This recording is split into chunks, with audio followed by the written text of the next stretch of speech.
sajalah. Dan hari ni alhamdulillah kita bertuah Kapten Khairul Nizam sudi bercerita, mengisahkan beliau punya pengalaman juga.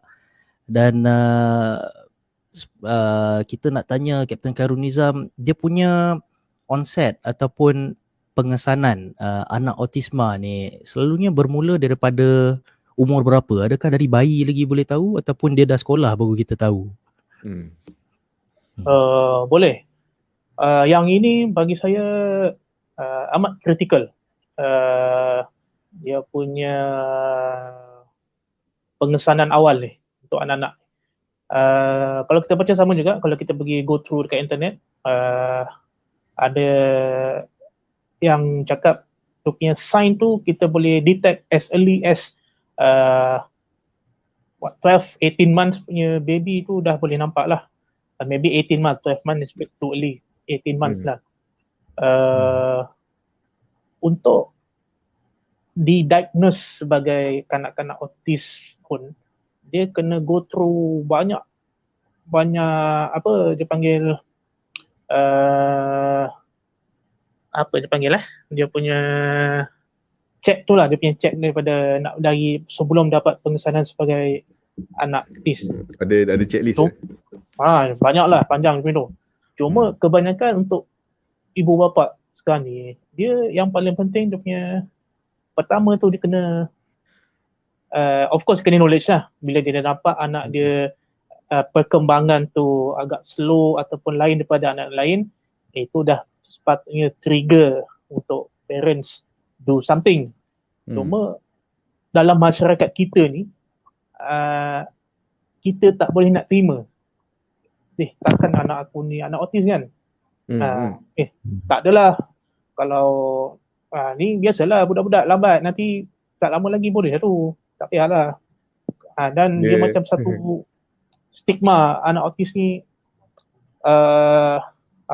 macam mungkin memalukan keluarga ke, menyusahkan keluarga, tapi sebenarnya lebih awal kita dapat kesan dan bila awal kita dapat membantu anak-anak autistik ni untuk dia punya perkembangan dia lah.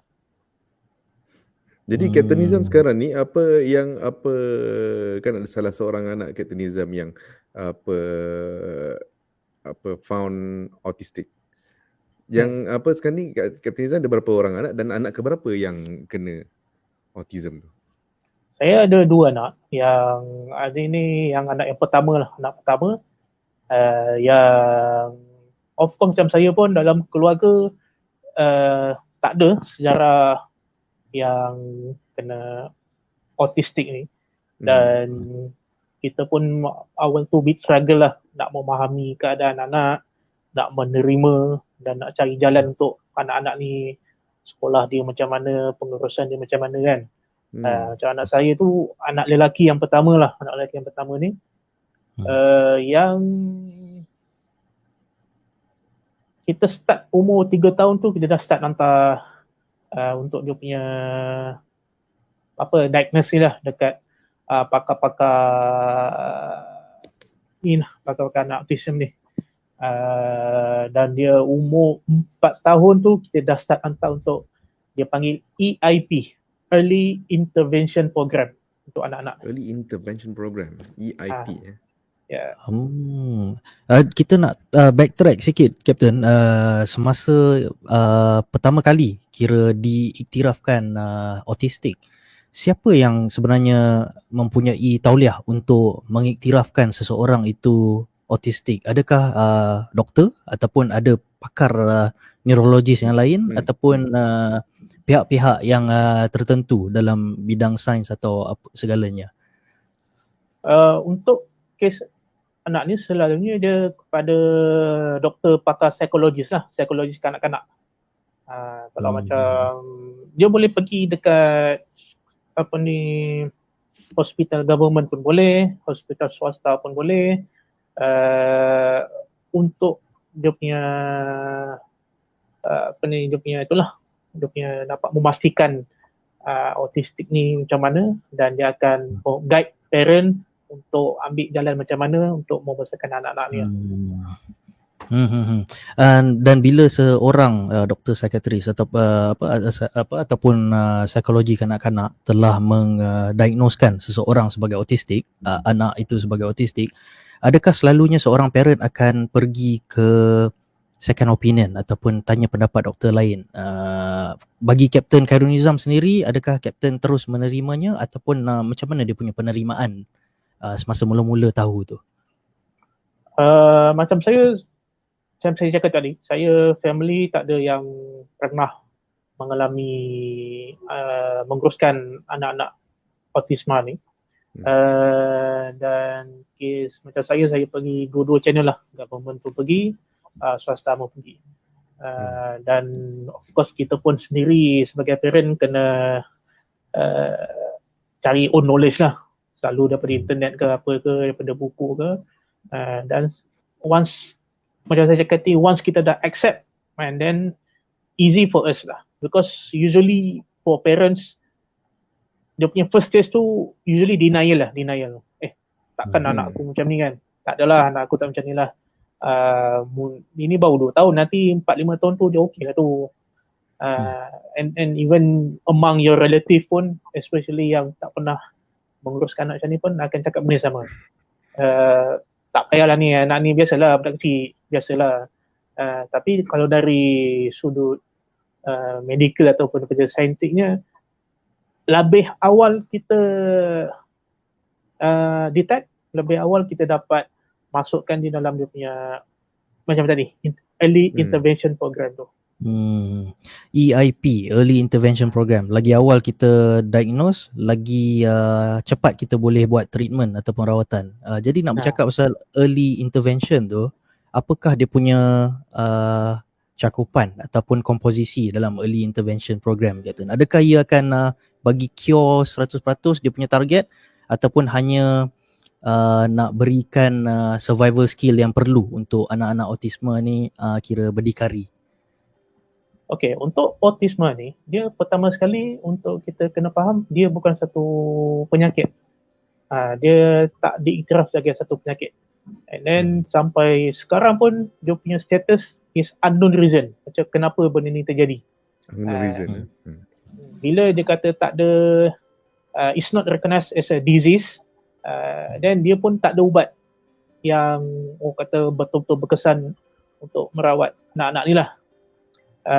Jadi untuk dia punya pengurusan ataupun dia punya treatment tu, more tu clinical therapy, dia punya behavioral therapy. Dia punya, and then dia kena macam anak autism pun dia takkan sama. Kalau ada 10 anak yang ada autis ni, 10 tu akan berbeza-beza dia punya ciri dan karakter tu. And then dia punya intervention tu pun kena based on apa anak tu dia punya problem lah, masalah. Sebagai contoh, kalau anak-anak yang autis yang awal ni, dia speech delay. Speech delay tu paling early lah, one of sign.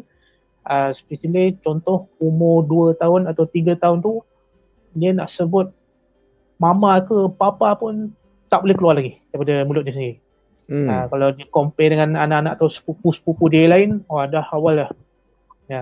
And then dia punya eye contact, dia maksudnya dia tak boleh berkomunikasi dan cakap eye contact tu. Maksudnya dia tak boleh nak fokus terhadap sesuatu benda. So kalau macam speech therapy tu, dia akan more to speech therapy lah. And then kalau behavior therapy tu, and then macam motor skill dia, contoh dalam umur 3-4 tahun tu, dia punya writing skill, dia punya reading skill tu. Macam contoh anak ni, dia punya nak pegang pensel pun dia tak boleh. Maksudnya pegang pensel tu pun dia tak boleh. And then dia tak boleh nak fokus untuk ikut dia punya program tu semua tu.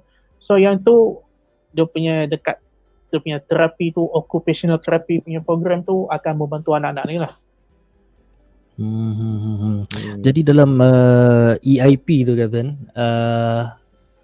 dia Captain telah list down beberapa simptom anak-anak autistik ni, salah satunya behavior, lagi satu apa, speech dan motor. Speech. Adakah kalau seorang anak autistik ni dia akan kira chances kesemua ni beliau akan ada masalah, ataupun ada tak anak autistik yang hanya satu saja dia punya speech ada masalah tapi perangainya seperti budak-budak yang kita tengok yang lain, sepupu-sepupu dia yang lain, dari segi motor skill dia sama macam sepupu lain tapi cakap saja, ataupun adakah dia dari semua segi tu ada sedikit macam kelainan, semua segi tu kira lain daripada orang lain lah.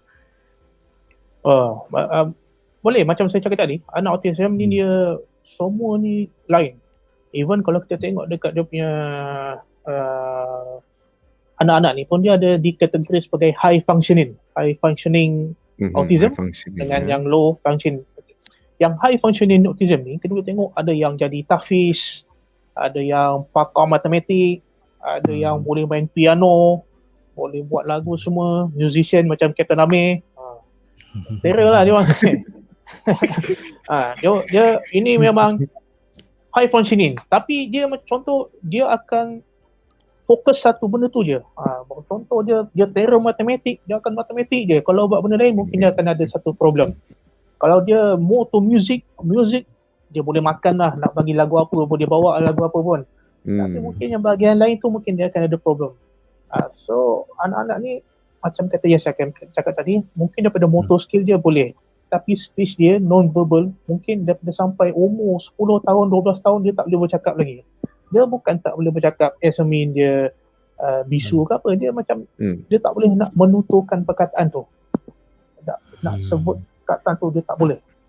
Dia punya speech, kalau dia kata speech delay ni. Ada pula dia boleh bercakap, tapi dia punya motor skill tu kurang, tak boleh. Kalau kita tengok umur 9 tahun tu anak mungkin kita dah buat karangan ke apa, dia nak pegang pensel menulis pun tak boleh lagi. Itu sesuatu yang bukan kita boleh kontrol, dan kalau kita nampak tu anak, kita kena bantu dia, tolong dia. Okey. Tolong. Nak tanya Captain